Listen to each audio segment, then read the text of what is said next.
stone. A thin fiber snapped with a dry crack. If that rope broke fully, she would fall forward down the slope and smash against the rocks below. He didn't have time to explain. The knife flashed once. He cut the strand wedged tight against the pillar. With his free hand, he pulled her sharply toward him. Clara stumbled forward and collapsed against his shoulder. Instead of pitching into the drop, for 1 second she froze, waiting for the worst. Silas immediately stepped back. He released her leg. He lowered the knife. He removed his hat and set it aside so she could see his face clearly. "I'm cutting you loose," he said calmly. No hunger in his voice, no cruelty, just steady breath. He turned her gently, sliced the rope at her wrist, then stepped away again, giving her room. Clara sank to her knees on the warm stone, shaking, breath ragged. Silas took off his coat and placed it around her shoulders without letting his hands linger. Then he stood and scanned the open land. Far off across the desert floor, a line of dust moved low and steady. Riders. He knew that pattern. They were spreading wide. They were searching. Clara noticed where he was looking. "They'll come back," she said hoarsely. "Yes," he replied. He bent, picked up the loose rope, and studied the knot. Whoever tied this knew what they were doing. Her jaw tightened. "They wanted me scared." Silas nodded once. They got what they wanted. He walked to his horse and untied a canteen. When he returned, he placed it beside her instead of handing it to her directly. She hesitated before drinking. The water steadied her hands. "You can leave," she said after a moment. "You don't owe me anything." Silas looked toward the dust again. "If I leave," he said, "they finish what they started. Simple, not heroic, just fact." She studied him more closely now. His gun belt was worn but clean. His boots carried fresh ranch dust, not trail grime, and he was not one of them. "Who are they?" he asked. She swallowed. "Caldwell's riders." That name meant something in this territory. Caldwell's men ran protection rackets along the stage routes. They burned homesteads when crossed. Silas didn't curse. He didn't flinch. He only calculated. "There's a cabin east," he said. 1 mile. She stiffened. "I'll walk," he added, before she spoke. "You ride?" Her eyes flicked to the horse and then back into him. "You don't even know me." He met her gaze fully now. "I know enough." Behind them, faint but growing clearer, came the rhythm of hooves striking hard ground. Not wind, not cattle, men. Before we go further, one quick note. This tale is gathered from old frontier accounts, then retold with a few shaped details to bring out the lesson in the heart of it. The visuals you see are I made, only to match the mood you're hearing. If you're still here, stay close, because the next few minutes decide whether Clara lives, because what comes next isn't a clean rescue. It's a choice that stains a man either way. If Silas is seen with her, Caldwell won't just take the girl back. Now the dust was closer. Silas could see 3 riders splitting apart. "They'll sweep wide," he said.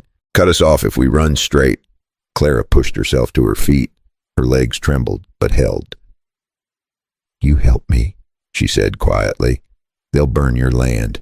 He glanced once toward the faint outline of his ranch far beyond the ridge. "That's my problem." She looked at him carefully. Minutes ago she had begged this same man to dishonor her. Now he was offering to stand between her and men known for hanging ranchers from their own beams. He extended his hand to help her down from the rock. Not grabbing, not forcing, just waiting. Hooves echoed sharper now. The desert was wide, but not wide enough. Clara took his hand, and in that small motion, something shifted that neither of them fully understood. Because what Silas Hart was about to do before sundown would not only bring Caldwell's riders down on him, it would light a fire of talk and disbelief across every saloon and post office within 100 miles. The riders were less than 10 minutes out. The cabin was 1 mile east. Caldwell never forgot. And Clara had just trusted the one man she had begged to finish her. The question now was not whether they could outrun the riders. It was whether this quiet rancher was willing to risk everything for a woman he had met only minutes ago. Silas didn't waste another second. He helped Clara down from the rock, steady but careful, like a man handling a frightened horse. The hoofbeats were clearer now, not rushing, not wild, just steady men who believed they had all the time in the world. "That way," he said. nodding east. She mounted his horse with shaking legs. He adjusted the reins into her shaking hands, making sure she had a firm grip. He stepped back again, always giving her space. "I'll walk," he said. She stared at him. "They'll see you." "They'll see me anyway." He started moving at a brisk pace beside the horse, boots cutting a clean line across the hard earth. He didn't look back at the rock. He didn't look afraid. Clara glanced over her shoulder. 3 riders had spread into a loose line, cutting wide arcs across the plain. They were not guessing. They were hunting. "Why are they doing this?" Silas asked without turning his head. She hesitated. "They think I have a ledger page," she said. "Names, numbers, and one signature that shouldn't exist." Silas nodded once. He didn't ask for details. That told her something about him. He didn't need to know everything to decide what was right. The cabin came into view after a few long minutes. A small structure of wood and stone, sitting alone near a low rise of ground. No neighbors, no help. Just open sky and hard land. Silas stopped. He studied the wind, then he turned to Clara. "If they follow straight, they'll see smoke if I light a fire. So don't," she said. He gave the faintest hint of a smile. "I always light a fire." He took the reins and led the horse behind the cabin, into a shallow dip where it would not be seen easily from a distance. Then he opened the door and motioned her inside. "Water's in the barrel, rifles on the wall. Don't touch it unless I say." She stepped in. The cabin was simple, table, 2 chairs, a narrow bed. Nothing fancy, everything clean. He closed the door and moved to the small window, watching the line of riders in the distance. They were closer now. "They'll circle first," he said quietly. "See if I run." Claire stood behind him. "You could tell them you just found me." Silas shook his head. "They don't believe in accidents." He moved calmly through the cabin, checking the rifle, counting cartridges without rushing. He didn't look like a man about to panic. He looked like a man who had been here before. The cabin wall was thin as a hymn book, so he wasn't planning to outgun them. He was planning to outthink them. "You've dealt with them," she said. "I've dealt with men like them." He stepped outside again, walked 10 yards from the cabin, and kicked up a little dust trail heading west, and then he returned and brushed his boots clean. Clara watched, confused. "They'll think we went that way," he said. The hoofbeats stopped. Silence stretched across the land. Then came the sound of a single shot fired into the air. A signal. Clara's breath caught. Silas exhaled slowly. "They're letting me know they're here." He walked back inside and shut the door gently. For a moment, neither of them spoke. "You don't have to do this," she said quietly. Silas looked at her, not hard, not soft. "Clara," he said. Her name steady on his tongue. "If I hand you over, they'll hang you somewhere worse than that rock." She swallowed. "And if you don't, they'll burn my land to the roots. And they'll do it slow, just to make a point." He said it without drama, just fact. She studied his face. There was no bravado, no attempt to impress her, just a calculation already made, outside. One of the riders shouted something too distant to make out. Silas moved toward the rifle. Claire stepped closer, lowering her voice. "Why would you risk everything for someone you met 10 minutes ago?" He paused. Then he answered, "'Cause 10 minutes was enough." That landed heavier than anything else he'd said. Another shot cracked in the air. Closer now. Silas loaded the rifle. One smooth motion. He handed Clara a small revolver from the shelf above the table. Her eyes widened. "I've never fired one at a man." "Good," he said. "Keep it that way if you can." He moved back to the window and studied the land again. "They're splitting." She stepped beside him. The riders were fanning out, cutting off the open ground around the cabin. "They'll try to scare you first," he said calmly. "Make noise, break something, see if you panic." She tightened her grip on the revolver. "I won't." He glanced at her and nodded. "I believe you." Outside, a voice called out, "Silas Hart." Clara stiffened.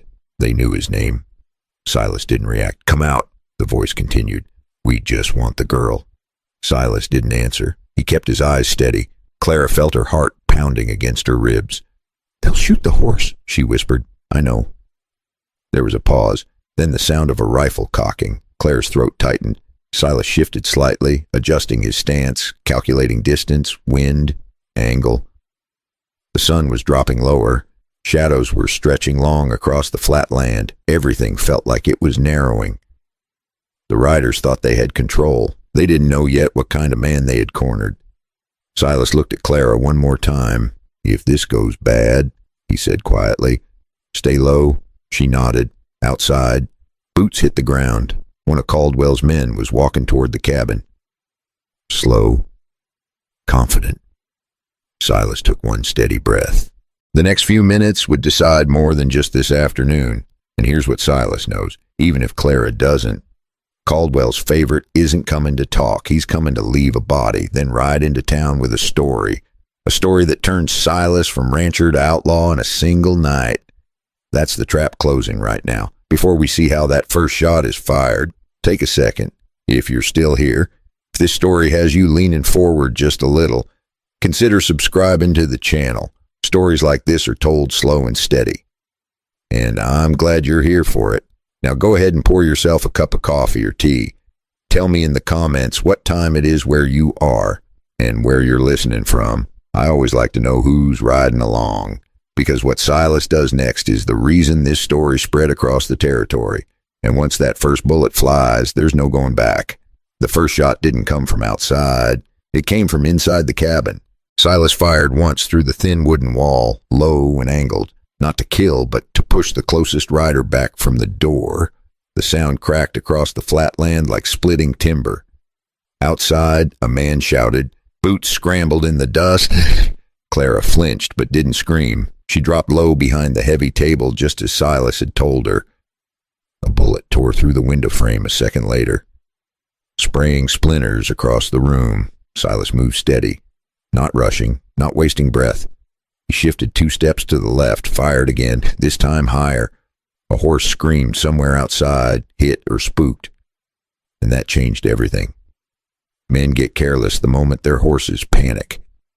The shouting turned sharper now, angrier. Clara pressed her back against the wall, revolver in both hands, her heart pounding so loud she thought it might give them away. She had never been in a gunfight. She had heard about them. Stories in saloons, bragging, exaggeration. This was not bragging. This was loud and close and real. Silas knelt near the window, but didn't expose himself fully. He waited, counted breaths, watched shadows. He was not shooting to win. He was shooting to control. Another bullet punched through the door, low. Silas stepped back just in time. "They're testing the walls," Clara said under her breath. "Yes." He moved to the far side of the cabin and kicked over a small crate near the back wall. "What are you doing?" she asked. "Making them think I'm moving." He fired once through the rear boards and then went silent, outside. 2 riders shifted position, circling wider. Caldwell's men were not fools. They were patient. One voice called out again. "Silas, we know you're in there." Silas didn't answer. Clara watched him carefully now. He didn't look afraid. He looked familiar with this. And that frightened her in a different way. "You've done this before," she said quietly. He didn't look at her. Yes. There was no pride in it, just truth. A sudden crash came from the side of the cabin. One of the riders had thrown a lantern against the outer wall. Flames licked briefly at the dry wood. Silas reacted fast, grabbing a bucket and dousing it through a crack before the fire could take hold. "They'll try smoke next," he said. Clara swallowed. The room felt smaller now, hotter. Outside, hoofbeats shifted again. Then came something new. Silence, too much silence. Silas stiffened slightly. "They're not shooting," Clara whispered. "No." He moved toward the window slowly, careful not to show his head, and then he saw it. 2 riders were backing away. One remained near the front. The other 2 were riding east, cutting off the only open direction. "They're splitting," he said quietly. Clara's stomach dropped. "They know about the cabin. They know about everything." A shadow passed across the doorway. One of Caldwell's men had dismounted and was walking closer. Slow, confident, Silas shifted his grip on the rifle. "Stay down," he said softly. The man outside stopped a few yards from the door. Boots and gravel. A pause, then a voice, calm and sure. "You always were stubborn." "Silas." Clara felt something change in the room. Not fear, recognition. Silas didn't answer. The man outside continued. "Didn't expect to see you playing hero." Silas's jaw tightened, but his voice stayed even. "Go home." A short laugh came from outside. "You know I can't do that." Clara glanced at Silas. This was not just Caldwell's business. This was personal. The man outside took another step closer. "You think she's worth it," he called out. "You think she'll thank you when this is over?" Clara's grip tightened on the revolver. Silas finally spoke, louder now. "That's not your concern." A gunshot blasted through the door. Wood splintered inches from Clara's shoulder. Silas fired back instantly, the recoil solid and controlled. A body hit the ground outside, but the other two riders were still circling, and they were patient. Smoke began to drift under the eaves. "They found dry brush," Clara said, voice low. Silas nodded once. "They'll burn it slow, not to kill him fast. To flush him out."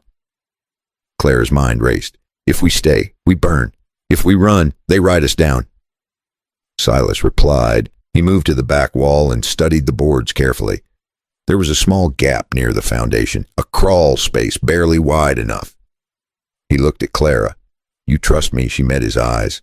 Minutes ago, she had begged him to end her life. Now she had to trust him to save it again. "Yes," she said. He nodded once. "Good." Outside, the flames crept higher along the sidewall. Heat began to press inward. Silas set the rifle down for a moment and pulled a small iron box from beneath the bed. Clara blinked. "You said you lived alone." "I do." He opened the box just enough to check its contents. Papers, old ones, folded and worn. He closed it again. The fire crackled louder now. The riders were not shouting anymore. They were waiting. Silas lifted the rifle once more. He looked at Clara. Then at the crawl space. Then toward the front door. He made a decision, and it was not the one Caldwell's men were expecting. Outside, one of the riders shouted, "You're out of time." Silas stepped toward the door instead of away from it. Clara felt her pulse hammer in her throat, because the look on his face told her one thing. He was about to do something that would change everything. And once he stepped outside that door, there would be no turning back. Silas opened the door. He knew standing in the open was close to suicide, but facing Caldwell might end it quick before the fire took everything. Not fast, not wild. He stepped out into the heat and smoke like a man walking into his own barn. The flames along the sidewall were climbing higher now, orange against the fading sky. One rider stood near the well. Another waited farther out, rifle resting easy across his saddle. And 10 yards in front of the cabin stood the man who had called his name, Caldwell himself. He was the kind of boss who didn't trust anyone to finish his mess. Older than Clara expected, lean, sharp eyes, the kind of man who smiled without warmth. "Well," Caldwell said, brushing dust from his sleeve, "there he is." Silas closed the cabin door behind him. Inside, Clara crouched near the crawl space, revolver in hand, heart pounding against her ribs. She could hear